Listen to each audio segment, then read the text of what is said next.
as goals or things to work towards. One was more raid zones for ship.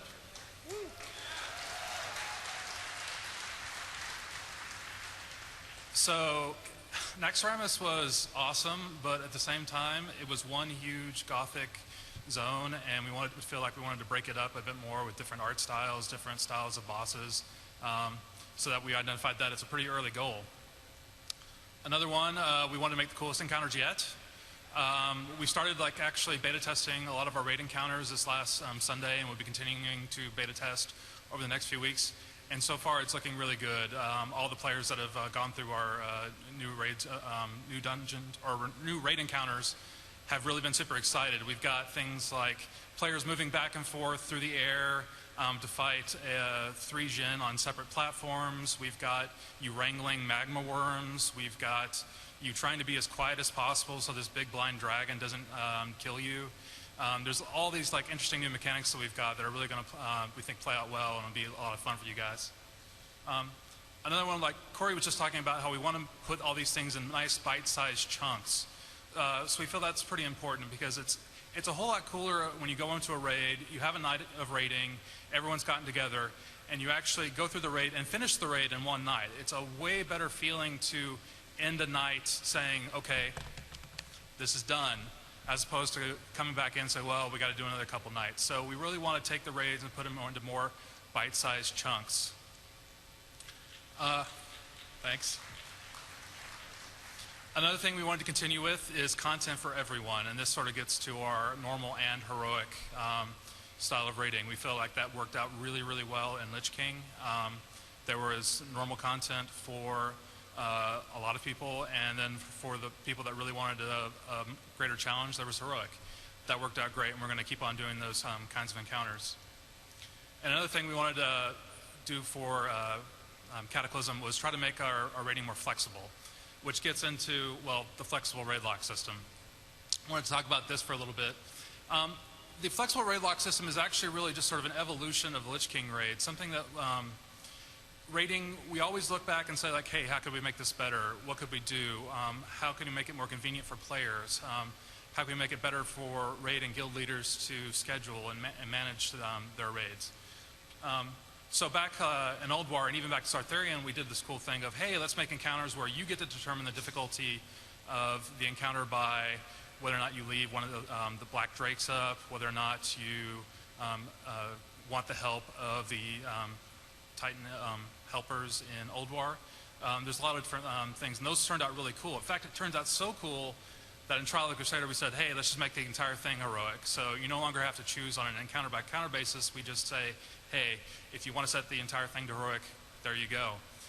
And then in Icecrown, we said, well, it's actually sort of a pain in the ass to go out, reset the raid, go back in as a new difficulty. Let's just make it so where you can choose on an encounter-by-encounter basis whether or not you want it to be normal or heroic. And I know a lot of people, this has worked out really well because it means they get a whole lot of heroic loot off the boat.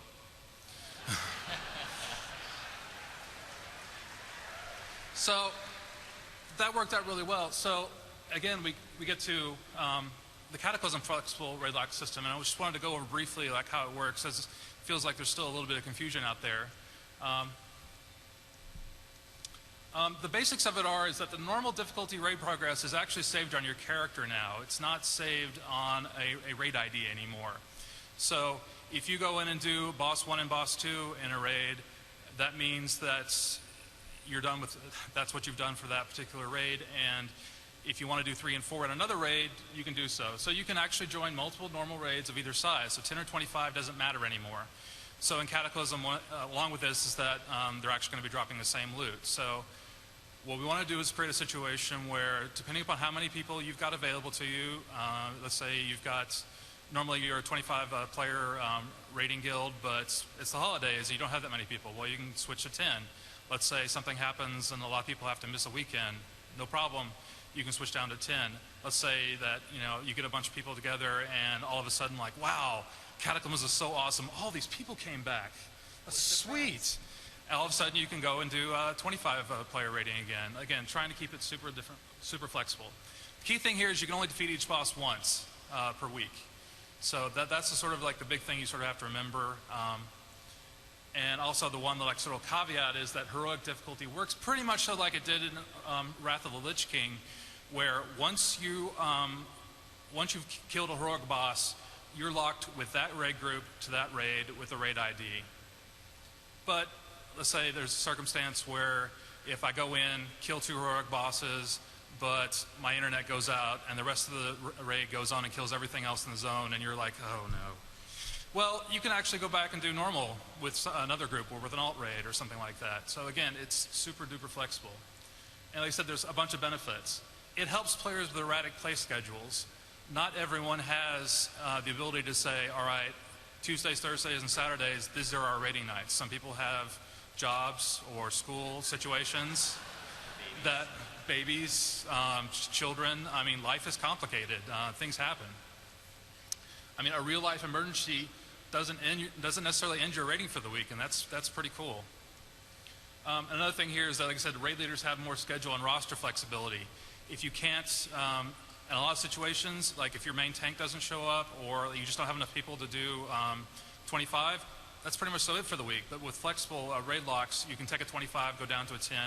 You can take a 25, go down to 2 10s, and then later on in the week, when everyone does get back together, you go back into 25 and you beat everything on 25. So flexible raid locks, we think, will be a really nice addition to Cataclysm raiding that will give everyone a lot of flexibility and means to raid hopefully when you want to and with the people you want to. So here's just trying to show off the UI. It's a little bit hard to see, but again, going back to the idea that it's your character. In the middle, on the left is the raid pane that everyone's pretty familiar with, and then when you look at raid info, there's the information for Icecrown Citadel in this case. And up on the right-hand side, you actually see a list of every single encounter in the raid with a note of whether or not you defeated it or not. So the messaging here, we're trying to be as super clear as possible. If you step into a raid that's already in progress, what's been defeated and what's not, so you know, hey, do I want to like be in here, or do I want to bail and maybe like come back with a different pug? And again, this is sort of the error message you get when you come in and say, hey, these are the bosses that are dead. If you join this raid and you want to kill another boss in here, that's cool, but those are all the bosses that the game's going to consider you to have killed. So be real mindful of these messages when they come up, because they show you what the raid's been doing when they come into the zone. So I'm going to hand it back over to Corey, show you the patch, go over a little bit of what we're going to see in patch 4.1.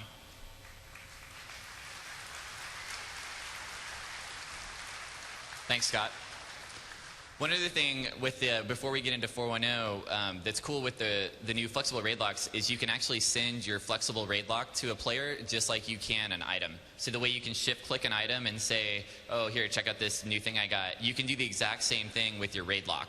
So if you're wondering, like, if your buddy is available to do this thing with you, you can go into the raid UI, shift click, and you'll be able to send that over. They can click it and see all the bosses that you've killed in any individual instance. It's a cool little added.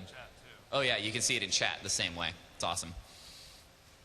So I'm going to get into a preview for 4.1.0. We haven't even shipped 4.0 yet, but obviously we're already working on stuff to come out after the patch, so we want to give you guys a little sneak peek at what we're planning to do. So first off, Firelands Raid. So this is going to be our first patch raid that we're going to be adding to Cataclysm. There's a couple things about this that are really cool we wanted to let you guys know about. Like, the concept behind Firelands Raid, why it fits in so well is because it's a part of Hyjal. So anyone that's been in the beta or heard about the starting zones in Cataclysm, we have 2 starting zones, Vashir and Hyjal. Works similar to Northrend, where you could pick to go into Howling Fjord or Borean Tundra. They both share the same level range. So in Hyjal, the storyline basically is that Ragnaros is trying to come out of the elemental plane of fire back into Hyjal and basically burn down the world tree. That's his goal.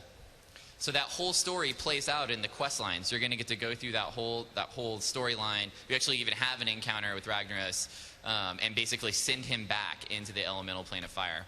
So in this raid, you're actually going to go there. Now, we've all fought Ragnaros in Molten Core, obviously.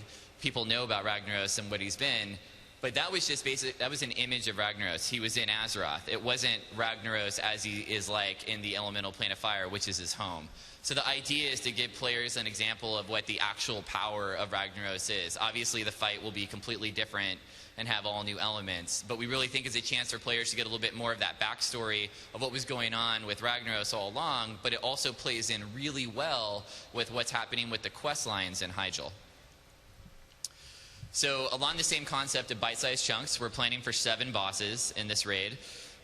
We're trying to stay away from doing, like Scott mentioned, it feels really great if you can get through a whole raid in one night.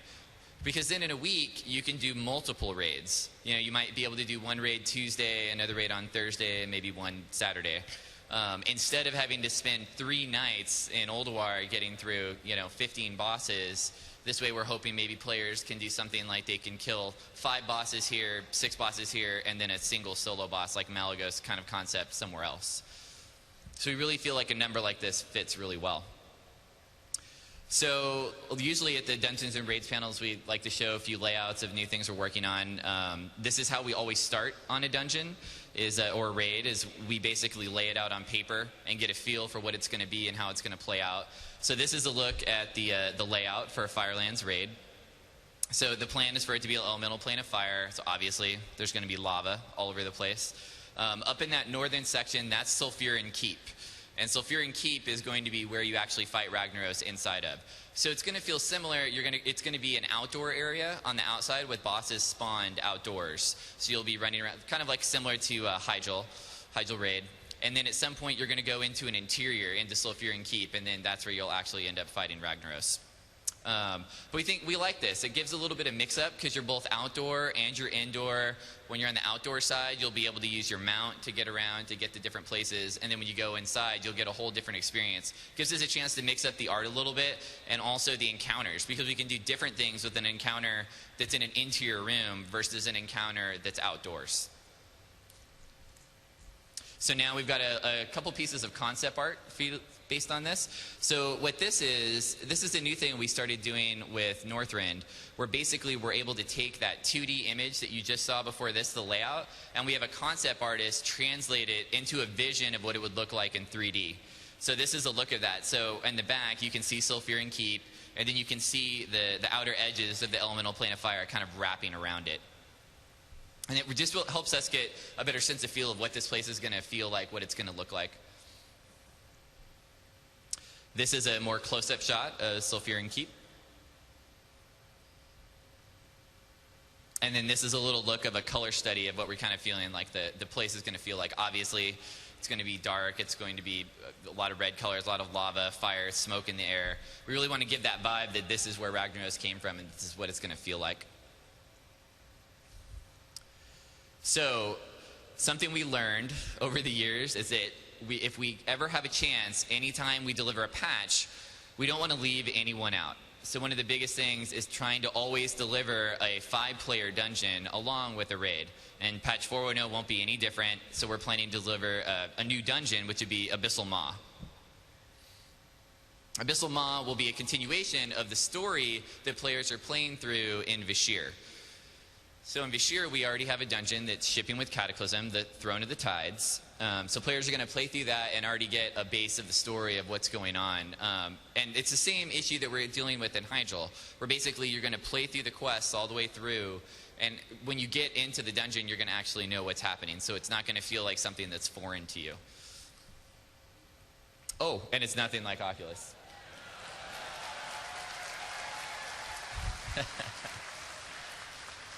You're going to see the layout here of what this dungeon looks like, and it's separate areas, like almost like underwater. We've got these risen areas, and players are going to play on these each individual areas, and then they're going to travel from one to the next. So you'll get a view of what that looks like here. We're planning on 4 bosses for this. Anything between 3 and 5 we feel like always feels pretty good for a dungeon. So this is a look at the layout. Same deal here. This is what we start with and how we get things going. So you can see all that blue area is basically like a chasm, because this dungeon takes place underwater. The entire dungeon is similar to our entire first zone of Vashj'ir. So everything about this will be under the water in the elemental plane of water. And we have a ton of new tech that we're introducing with Cataclysm that helps deal with players being underwater. Whenever you touch the ground, you actually lock to the ground on the bottom. And then playing with your character at that point feels just like you would be on land. So we've done all new animations for the races, so when they walk underwater, they feel like they're actually moving through the water plane.